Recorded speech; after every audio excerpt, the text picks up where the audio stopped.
अस्सलाम वालेकुम, welcome back. और जनाबे वाला लेक्चर नंबर 11। और गुड न्यूज़ ये है कि आज के लेक्चर में हम जो सा एसेट सिक्योरिटी की डोमेन को ख़त्म कर लेंगे, ठीक है। और एसेट सिक्योरिटी की डोमेन के साथ हमने काफ़ी इंसाफ किया है, मगर छोटी डोमेन थी, ठीक है, इसलिए मैं ज़्यादा परेशान नहीं था। तो और मैं थोड़ा रिलैक्स भी था। तो लेक्चर नंबर 11 शुरू करते हैं, एसेट सिक्योरिटी लास्ट पार्ट, ठीक है।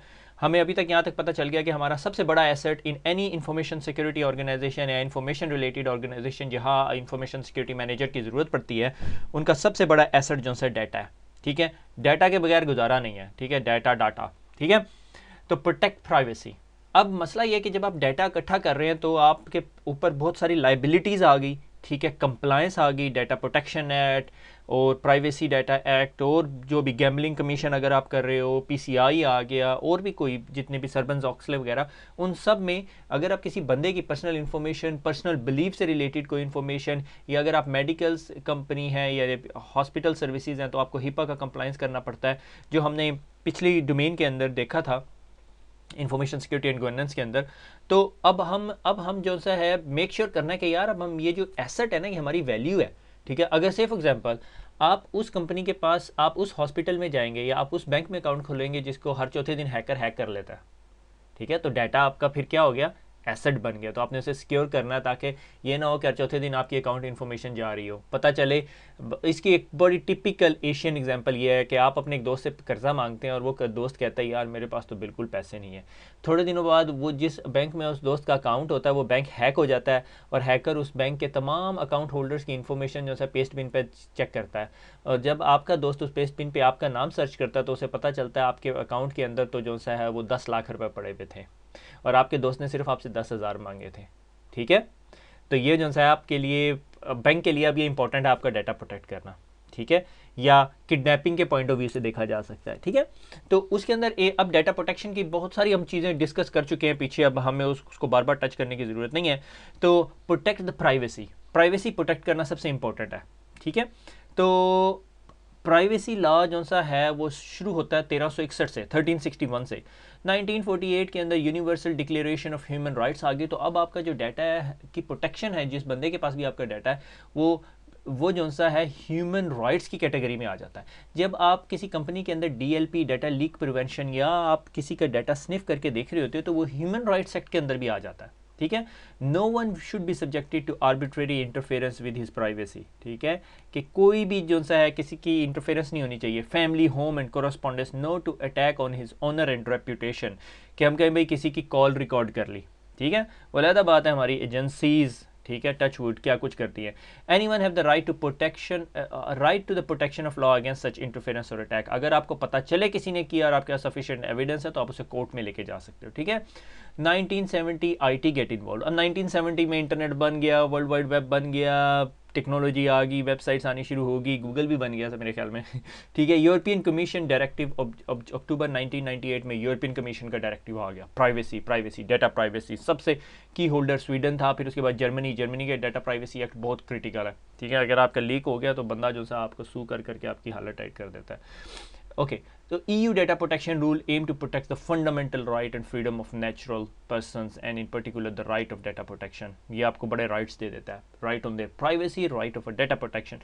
data protection privacy are like interchangeably नहीं आप यूज़ कर सकते हैं, मगर sort of overlapping है, ठीक है। प्राइवेसी ये है कि मेरा जो डाटा है वो प्राइवेट हो, प्रोटेक्शन ये कि अगर आप अब वो कलेक्ट कर रहे हो, ठीक है, तो आपने उसको प्रोटेक्ट भी करना है ताकि ये ना हैक हो जाए, ठीक है। इसी तरह US department of commerce in consultation with European commission. अब हुआ क्या कि जी वर्ल्ड एक्सपैंड होना शुरू हो गया, ये यूरोपियन वर्ल्ड है, ठीक है, और ये यूएस वर्ल्ड है, ठीक है। अब ये सर्विसेज ऑफर करते हैं, ठीक है। For example health services Europe के अंदर है, मगर या यूके यूएस बेस्ड कंपनी कहती है अच्छा हम जो से आपके सिटी स्कैन सारे के सारे इकट्ठे कर सकते हैं, ठीक है। अब डाटा जो सा है वो यूरोपियन सिटीजन का डाटा, ठीक है, वो यूएस में जा रहा है, ठीक है।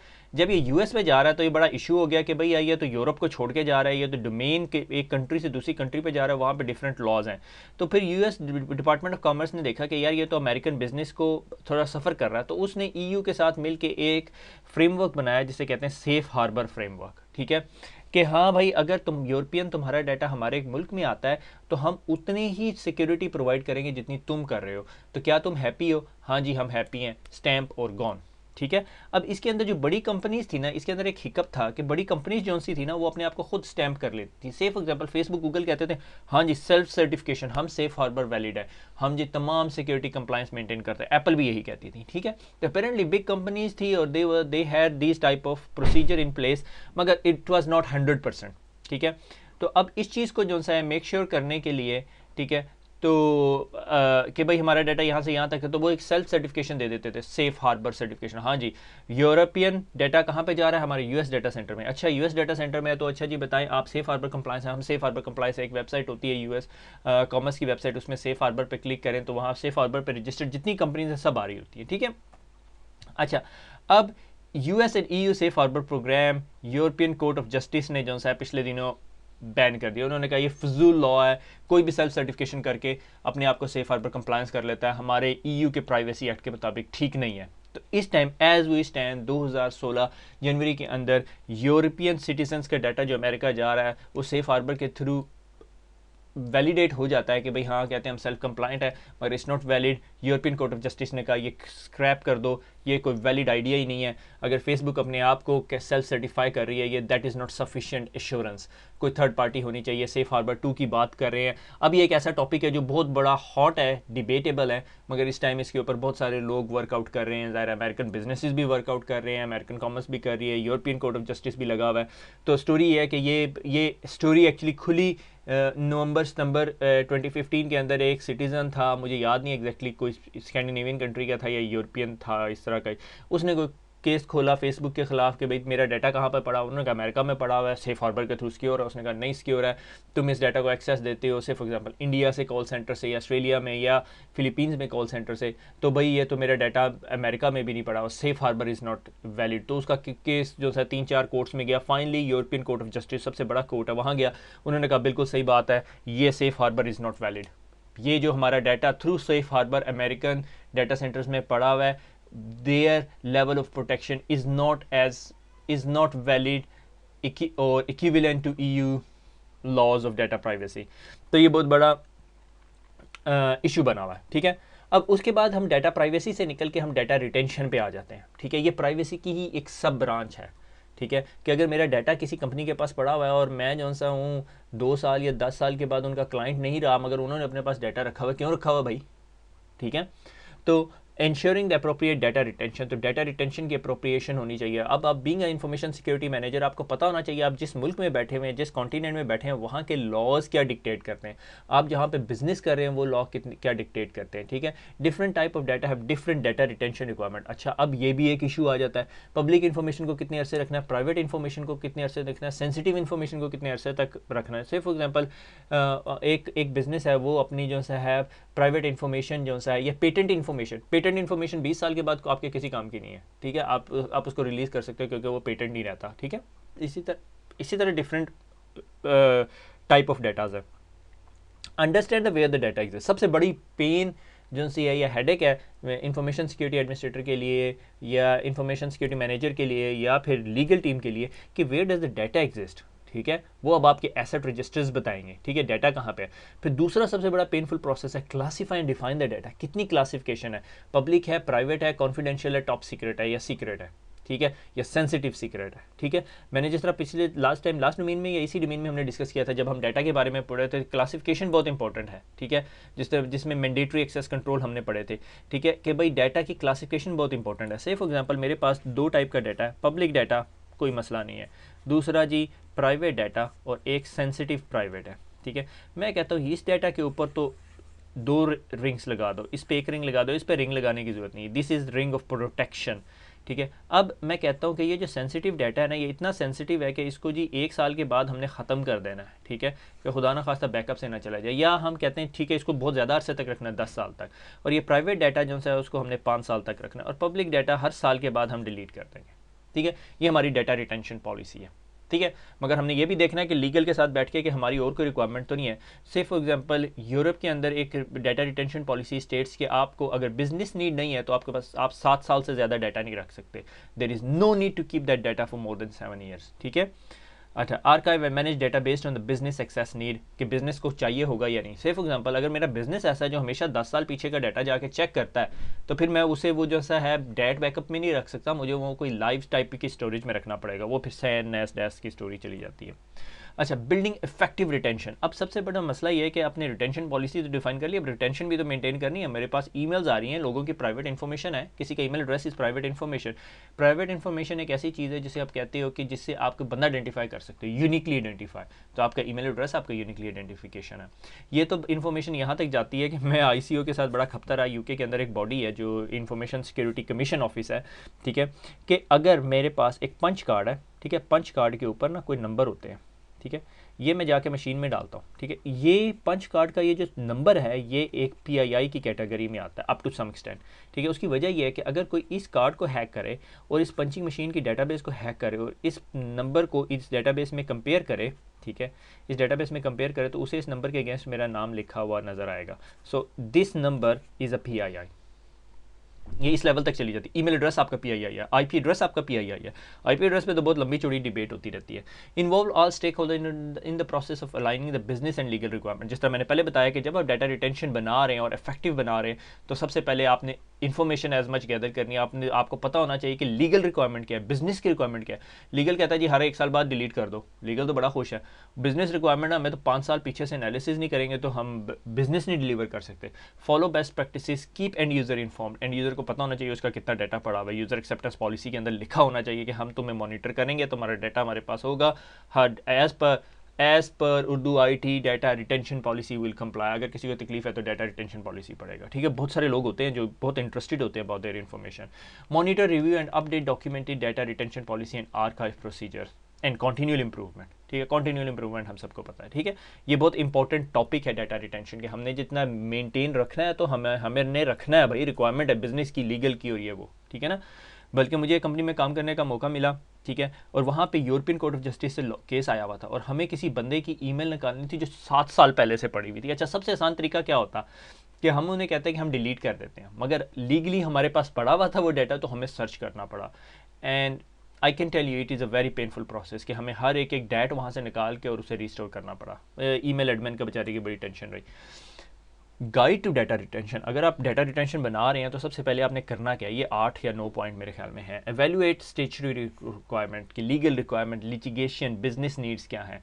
Classify the type of rackets के, कौन कौन से टाइप का रैकेट हम इकट्ठा कर रहे हैं, ठीक है, उनको क्लासिफिकेशन कर लो, ठीक है। अब ये कैसे करोगे, टेक्नोलॉजी की level we are not talking about it, we are CISSP, we are managers, we just know how to set up the base. Technology options आपके पास बहुत सारे हैं, ठीक है। Determine retention period and destruction practices.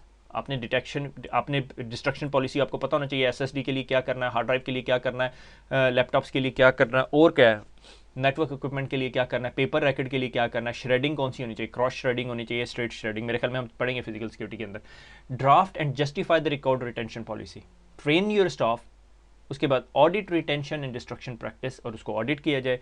Periodically review the policy, document the policy, implement, train and audit, ठीक है। इसके अंदर एक चीज़ जो सी यहाँ पे थोड़ी सी मिसिंग है, इसे डाटा रिटेंशन गाइड बना रहे हैं मगर मैनेजमेंट इन्वॉल्वमेंट नहीं है, मगर वो ये यहाँ पे मेरे ख्याल में इस लेवल पे आप लोग मैनेजमेंट इन्वॉल्वमेंट ले लोगे। और इंफॉर्मेशन सिक्योरिटी में सबसे इंपॉर्टेंट चीज़ आपने याद रखनी है, seek the management approval fast before you start doing it. पहले मैनेजमेंट को बताओ ये होना क्यों चाहिए, मैनेजमेंट से आपको एक दफ़ा अप्रूवल मिल जाएगी, फिर उसके बाद आप सारा कुछ कर सकते हो, ठीक है ना। अच्छा, Urdu IT academy data retention policy. अब आप आगे और आपको कंपनी ने कहा जी डाटा रिटेंशन पॉलिसी बनानी है, जी काशिफ साहब आप ये कंपनी में आ गए और आपने कंपनी की डाटा रिटेंशन पॉलिसी बनानी है और एक्ट आपके पास है, UK डाटा प्रोटेक्शन एक्ट। सबसे पहले तो आप लीगल का बंदा पकड़ोगे, उसे डाटा प्रोटेक्शन एक्ट पकड़ाओगे और उसे कहोगे यार पढ़ के मुझे हाईलाइट करके बता। आधी चीज़ें आपको समझ नहीं आएंगी, ट्रस्ट में, मैंने ये पूरे का पूरा एक्ट पढ़ा हुआ है, ठीक है। Data must be stored securely and appropriately having. अब आप ये पॉलिसी लिख रहे हो और ये पॉलिसी के की पॉइंट्स हैं यहाँ पे, एग्जेक्टिव समरी डाल देनी आपने ऊपर, ठीक है। Data must be stored securely store होना है, ठीक है, दैट्स इनफ, ठीक है। अप्रोप्रिएटली, सही जगह पे। Having regard to the sensitivity and confidentiality of the data, ये आप लोगों ने तमाम लोगों को बताना है। Appropriate measures are put in place to prevent unauthorized access, processing of data, accessing loss, damage of the data, कि अगर लॉस हो गया, डैमेज हो गया तो आपके पास प्रोसीजर हो। अनऑथोराइज एक्सेस के लिए हाँ जी मैं ऑडिटिंग करता हूँ, लॉग्स ऑडिट होते हैं हमारे पास, as per Urdu IT academy security policy. Data is retain for only as long as necessary. अब यहाँ पे आपने डाटा रिटेंशन डिफाइन करनी है, ठीक है, कि कितनी है, ये नहीं लिख देनी है एज लॉन्ग एज नेसेसरी, तो आपने थोड़ा सा डिफाइन भी करना नीचे नीचे।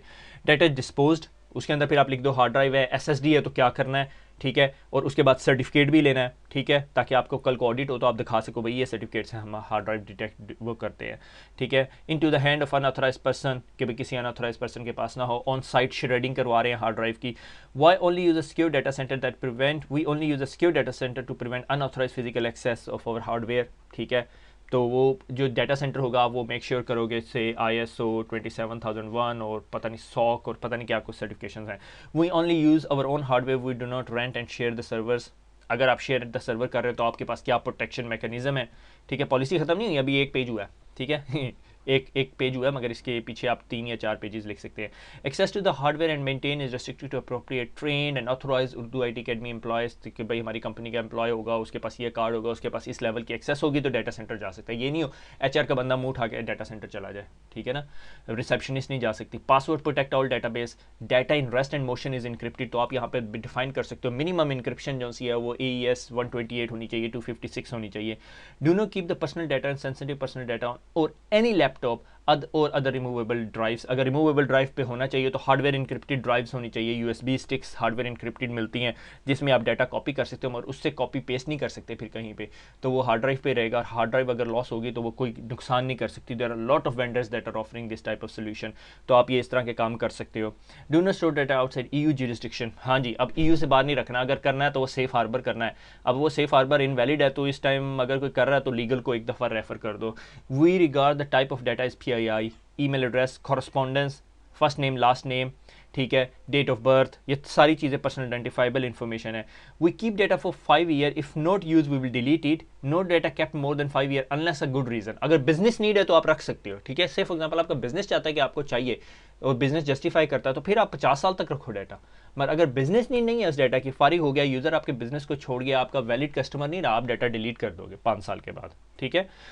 फिर डिस्ट्रक्शन एंड डिस्पोजल बड़ा इंपॉर्टेंट पार्ट है रिटेंशन पॉलिसी का। Delete the data can not retrieve by simple undoing the last, like recycle bin, restore या अनडिलीट चला के, ठीक है।